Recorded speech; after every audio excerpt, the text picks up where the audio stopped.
como sempre, nunca querem entender que o sacerdócio de Moisés voltara. Portanto, esse novo nascimento falado por Jesus, ao cumprir a profecia em 2018, agora se faz necessário. Tá? Então, você quer entrar no reino do céu, tem que entrar no novo nascimento. Por isso o Senhor disse o novo nascimento, por causa disso aí. Porque ele já sabia que muita gente ia estar ligado à igreja e precisava nascer para tornar-se espirituais das tribos dos filhos de Israel. Evangelho de João, capítulo 3, versículo 5. Jesus respondeu: na verdade, te digo que aquele que não nascer da água e do Espírito não pode entrar no reino de Deus. A falácia que nascer da água e do Espírito é aceitar Jesus e batizar é mentira. Por quê? Nascer da água e do Espírito, então tem que batizar primeiro para depois batizar? Para depois aceitar Jesus? É assim, é? Nascer da água e do Espírito, nascer batizar primeiro para depois aceitar Jesus, né? Ainda bem que o Senhor escreveu certinho, né? E o dedo de Constantino não teve condição de pegar, né? Então tem que batizar primeiro para depois aceitar Jesus. Então nesse caso aí, se na verdade fosse verdade, tem uma seita aqui na cidade que faz certo. Batiza todo mundo bebendo cachaça, jogando bola, depois vai converter devagarzinho. No concílio de Nicéia ficou diferente no tocante às escrituras. Os irmãos não podiam anunciar outros livros. Presta bem atenção para vocês entenderem, tá? Os irmãos não podiam anunciar outros livros.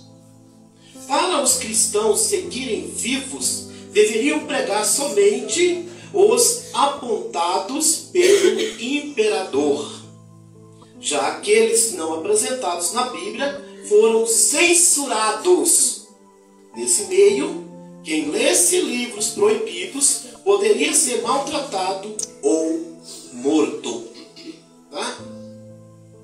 Então, quando você coloca um livro para circular, o resto, por se tratar de alguém muito forte, o resto é censurado. Então, se você leu, você vai ter consequência. Glória a Deus. Amém? Naquele momento, os grupos não poderiam chamar tribo de Israel. Escute bem, irmãos. Os grupos não poderiam se chamar tribo de Israel, tá? A primeira coisa que foi obrigado a esquecer. E foi tudo no grito, viu, irmãos? Foi tudo no grito, tá? Não foi coisa que deveria fazer devagarzinho. Não é como nós aqui, que você está acostumado com a igreja. Olha, tem que servir a Deus, tem que fazer isso, fazer aquilo, amém? Tem que fazer isso, fazer aquilo, vamos lutando, vamos libertando. Não, o negócio lá foi no grito. Se você não parar, você vai morrer. Né? O negócio lá foi no grito. Glórias a Deus. Daquele momento, os grupos não poderiam chamar tribo de Israel, e sim igreja. Esse nome foi divulgado no Império Antigo para a nova crença estabelecer na terra. Tá? Então foi o Araújo com a cartinha. Olha aqui, ó, a partir de agora, vocês que têm aí chamado tribo de Israel, agora é igreja, viu? Escreve na frente aí, igreja de Constantino. Né? Exemplo, né? Não sei como é que era o nome lá. Após o concílio de Nicéia, os grupos representantes de Deus não chamariam tribo de Israel. Quem falasse em nova aliança, escute bem, iria a sinédrio ou a julgamento, mesma coisa, para ser controlado. Tá? É igualmente a igreja agora. Essa igreja está aí, ela vai se tornar uma só. E aqueles que não adaptarem a crença do anticristo que vai vir, vai entrar no reformatório para se aprender lá o que vai ser. Tem que pregar, mesma coisa. Torturado ou morto, ia para ser controlado, torturado ou morto. Nesse tempo, o nome igreja passou a interagir, tá? E todos deveriam adaptar-se ao ensino. Deveriam. Não tem negócio de conversa não, deveria. Tá? Porque o homem forte bateu o martelo. Tá? A Bíblia, religião e igreja tornaram-se tão conceituados quanto ao eterno. Tá? Você pode ver que até hoje, quando fala, olha, eu estou na miséria aqui, eu vou para a igreja. Aí está num problema santa igreja, aí acontece um problema lá e fala, eu tenho que mudar de igreja, agora deixou de ser santa, agora é um trabuco. Aí vai para a outra é santa, né? Aí daqui a pouco acontece um negócio, um quebra-pau lá dentro, aí ali vira um trabuco também, aí vai para outra. Daqui a pouco fala, vou encher o queimo de cachaça e pronto. Ali houve mudança, motivo porque esqueceram facilmente as tribos dos filhos de Israel. Agora digo por que sucedeu mudança de sacerdócio em 325. O inimigo queria, vamos ver a estratégia do inimigo na época, tá? O inimigo queria destruir esse arrebatamento que nós pregamos, que os irmãos pregavam, tá?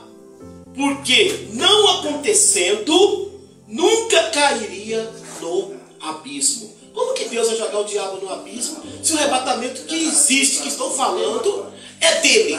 É avisado por ele, é ensinado por ele, é notificado por ele, é apresentado por ele, é inventado por ele. Como? O próprio diabo vai chegar para Deus e falar, ué, você faz a minha vontade? Você faz a minha vontade? Pois é, irmãos, em 325 mudou-se o evangelho. Mas Paulo avisou, não avisou? Avisou? Gálatas 1:8. Vamos ver se Paulo avisou?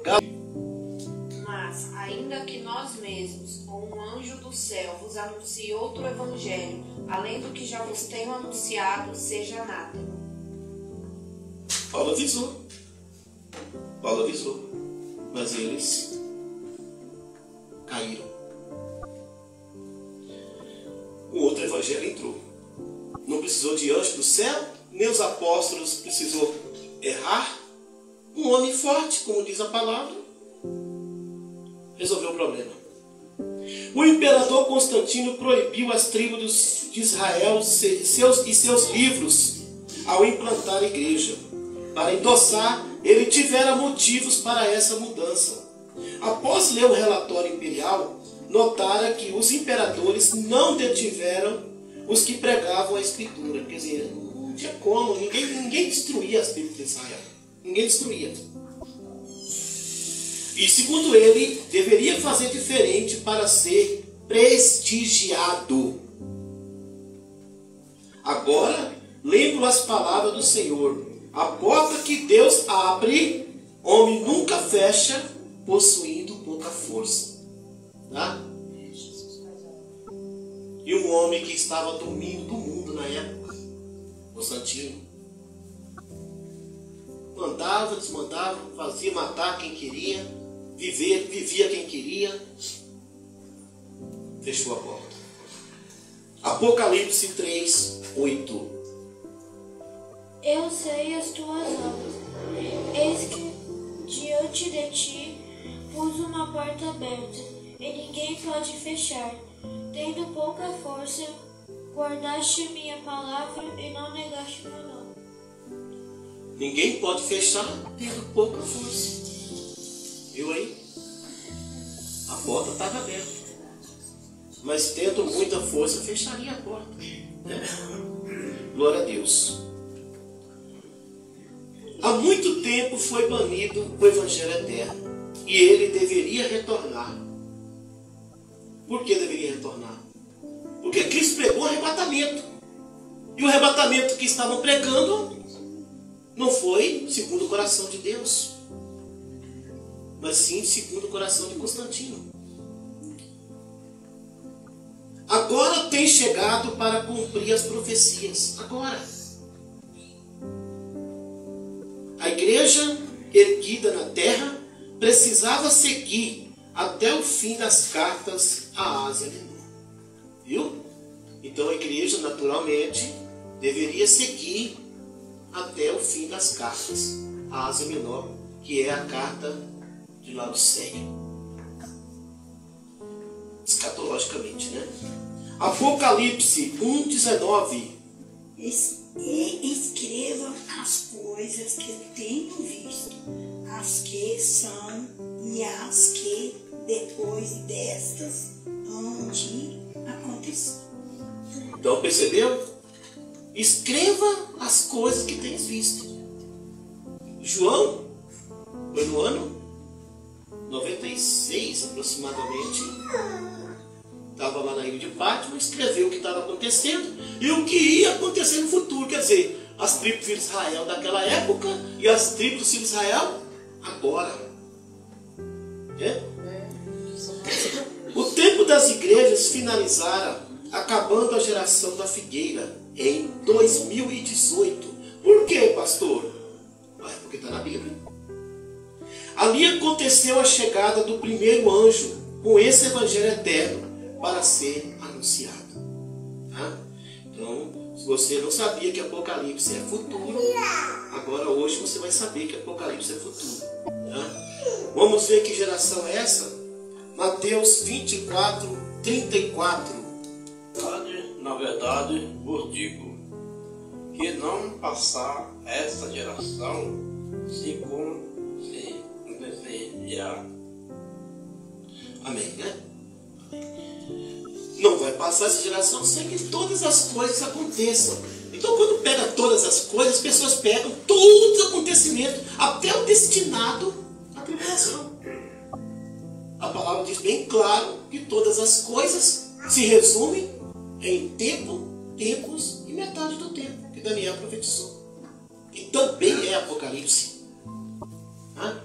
Então, a metade do tempo é a conclusão e a metade do tempo termina no arrebatamento. Tá? Então, o que acontece quando todas as coisas acontecerem? É as cartas à Ásia Menor, porque é o resumo dos irmãos do passado. Tá? As tribos dos filhos de Israel do passado estavam resumidas nas cartas. Mas lá aparece o anjo, né? Das tribos dos filhos de Israel em Filadélfia. Mas lá, Constantino falou, não, tem pouca tinta no caneta aqui, está muito caro a tinta, vamos colocar a igreja, que é bem pequenininha, né? Glória a Deus.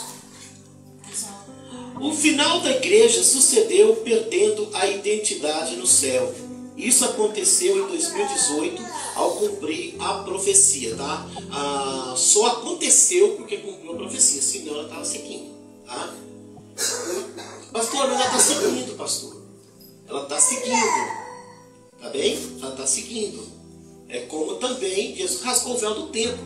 Mas quantos anos seguiu ainda? 35 anos. Tá? 34 anos depois é que os sacerdotes foram mortos. Tá? Os sumos sacerdotes na época foram mortos à espada dentro do templo. O templo foi derrubado. No ano 70. Mas 33 anos depois. Tá? Por quê? Porque Cristo já tinha abolido o sacerdócio de Levi e o ismaelismo.